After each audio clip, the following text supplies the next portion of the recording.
Green card होल्डरचा हा फायदा आहे का की ठाकरेंची ऑफर मग तोच फायदा आहे? फायदा आणि नुकसान असा कधी मी विचार करत नाही, पण मी माझा पक्ष माझी विचारधारा याची it is a part of my life conviction. माझा अभिमान पण आहे आणि मी याप्रमाणे नक्कीच त्यात आमच्या पक्षाचं उद्दिष्ट आहे nationalism, good governance and development आणि अंत्योदय.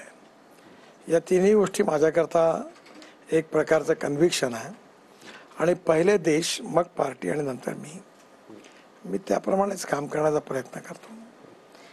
आता जसं ठाकरेंचं स्टेटमेंट आलं तसं एक प्रकाश आंबेडकरांचं स्टेटमेंट होतं की जर भारतीय जनता पक्ष 200च्या खाली राहिला देशात तर नितीन गडकरी हे नेक्स्ट PM असतील, पंतप्रधान असतील.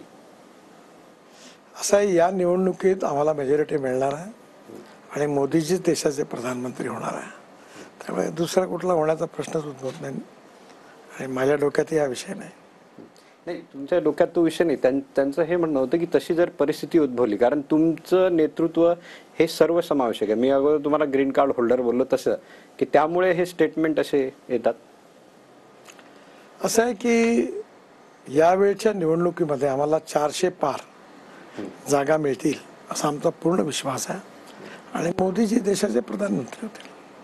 तुम्ही 400 पारचं बोललं. काल पंतप्रधानांचं एक वक्तव्य होतं की 370 म्हणजे भारतीय जनता पक्षासाठी 370 बोलतात. तर ते बोलले की जनता ने इस बार तय किया है कि जिन्होंने 370 हटाया उनको 370 का टीका करेंगे.